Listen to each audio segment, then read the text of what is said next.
Daily. Taste the Daily. Sankranti సెలవులు మొదలైన వేళ ప్రజలు సొంతూరి బాట పడుతున్నారు. నగరాల్లోని రవాణా ప్రాంగణాలన్నీ కిక్కిరిసిపోయాయి. పండుగ రద్దీతో ప్రధాన బస్టాండ్లు కిటకిటలాడుతున్నాయి. భద్రాద్రి కొత్తగూడెం జిల్లా నుంచి జనం పెద్ద ఎత్తున తరలి వెళ్తున్నారు. పండుగకు తెలంగాణ నుంచి ఏపీకి వెళ్లే వారి కోసం ఆర్టీసీ ప్రత్యేక బస్సులను నడుపుతోంది. ఇదే అంశంపై మరింత సమాచారాన్ని మా కరెస్పాండెంట్ తిరుపతిరావు అందిస్తారు.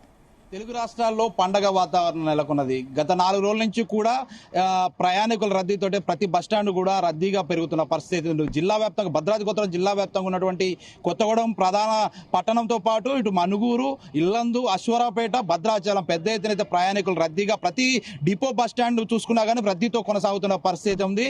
రేపు భోగి, ఎల్లుండి సంక్రాంతి నేపథ్యంలో అయితే ఈ రోజు పెద్ద ఎత్తున కూడా ప్రయాణికులు అయితే వారి సొంత గ్రామాలకు కావచ్చు, ఇటు రిలేషన్కి సంబంధించినటువంటి బంధువుల ఇంటికి కూడా పెద్ద ఎత్తున తరలి వెళ్తున్న నేపథ్యంలో అయితే బస్టాండ్లన్నీ కూడా పూర్తిగా రద్దీగా కొనసాగుతున్న పరిస్థితి. మనం ప్రస్తుతం భద్రాద్రి కొత్తగూడెం జిల్లాలో ఉన్నటువంటి కొత్తగూడెం పట్టణంలో ఉన్నటువంటి ప్రధాన బస్టాండ్ వద్ద ఉన్నాం. ఇక్కడ ఉన్న విజువల్స్ లో చూసుకోవచ్చు మనం. ఇక్కడ ప్రయాణికుల రద్దీతో అయితే పూర్తిగా బస్టాండ్ పూర్తిగా నిండు పెద్ద అయితే రద్దీతో అయితే కనపడుతున్న పరిస్థితి. ఇక్కడ బస్సుల కోసం కూడా ప్రయాణికులు అయితే వేచి చూస్తున్న పరిస్థితి. మనం బస్టాండ్ లో విజువల్స్ చూసుకోవచ్చు. అక్కడ ఉన్నటువంటి ప్రయాణికులు కూడా బస్సుల కోసం వేచి చూస్తున్న పరిస్థితి. వృద్ధులు కావచ్చు, చిన్నపిల్లలు కావచ్చు పెద్ద ఎత్తున అయితే ప్రయాణం చేస్తున్న నేపథ్యంలో అయితే ఇక్కడ బస్సులు కూడా కొంచెం తగ్గినప్పటికీ, అంటే మేడారం జాతర ఉన్న నేపథ్యంలో అయితే ఇక్కడ బస్సులు కొంచెం తగ్గిన పరిస్థితి అయితే ఉంది. మేడారానికి ప్రత్యేక బస్సులు ఏర్పాటు చేయడంతో జిల్లా వ్యాప్తంగా ఉన్నటువంటి దాదాపు 5 డిపోల నుంచి కూడా ప్రత్యేక బస్సులు ఏర్పాటు చేయడం జరిగింది. ఆ ప్రత్యేక బస్సులు ఏర్పాటు చేయడం సంక్రాంతి పండగ కొంచెం ఇబ్బందికరంగా కొనసాగుతున్న పరిస్థితి. ఇక్కడ ప్రయాణికులు కొంచెం ఇబ్బందులకు గురవుతున్న పరిస్థితి. ప్రత్యేక వాహనాల్లో కావచ్చు, ఇటు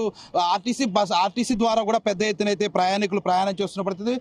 అంటే గత 4 రోజుల నుంచి కూడా పాఠశాలకు కావచ్చు, కళాశాలకు కూడా సెలవులు ఇచ్చిన నేపథ్యంలో అయితే ఈ యొక్క బంధువులకి ఇళ్లకు వెళ్లేందుకైతే సిద్ధమవుతున్న నేపథ్యంలో అయితే ప్రయాణికులతో అయితే బస్టాండ్లను కూడా రద్దీగా కనపడుతున్న పరిస్థితి అయితే మనం ఇక్కడ చిన్నపిల్లలు కావచ్చు, వృద్ధులు కావచ్చు, ఇక్కడ మనం విజువల్స్ లో చూసుకోవచ్చు. చిన్నపిల్లలు సైతం కూడా ఈ యొక్క ప్రయాణం చేస్తున్న పరిస్థితి అయితే ఉంది. మనం జిల్లా వ్యాప్తంగా కూడా ఇదే కొనసాగుతున్న రద్దీ కొనసాగుతున్న పరిస్థితి అయితే ఉంది. ఇక్కడ కొత్తగూడెం కావచ్చు, ఇటు మనుగూరుకు సంబంధించిన అంటే మన తెలంగాణ సరిహద్దు ప్రాంతం, తెలంగాణ ఆంధ్ర ఛత్తీస్గఢ్ సరిహద్దు ప్రాంతం అయితే ఇక్కడ ఉన్నటువంటి ప్రయాణికులు కూడా ఇక్కడ ఆంధ్రాకి వెళ్తున్న నేపథ్యంలో అయితే ప్రతి ఒక్క బస్ స్టాండ్ కూడా ప్రయాణికులు రద్దీగా కొనసాగుతున్న పరిస్థితి అయితే ఉంది. ఇక్కడ అధికారులు మాత్రం బస్సులు ఏర్పాటు చేసినప్పటికీ కూడా కొన్ని బస్సులు మేడారానికి వెళ్ళిన నేపథ్యంలో అయితే కొంచెం ప్రయాణికులు ఇబ్బందులకు గురవుతున్నప్పుడు కూడా ప్రయాణం అయితే ఆగకుండా అయితే ప్రయాణికులు అయితే ఈ యొక్క సుదీర్ఘ ప్రాంతాల కంటే ఆంధ్ర కావచ్చు, ఇటు ఛత్తీస్గఢ్ కావచ్చు పెద్ద ఎత్తున తరలి వెళ్తున్న పరిస్థితి అయితే ఉంది. ఇది కూడా తాజా పరిస్థితి. కెమెరా పర్సన్ శ్రీనివాస్తో తిరుపతిరావు, భద్రాద్రి కొత్తగూడెం నుంచి.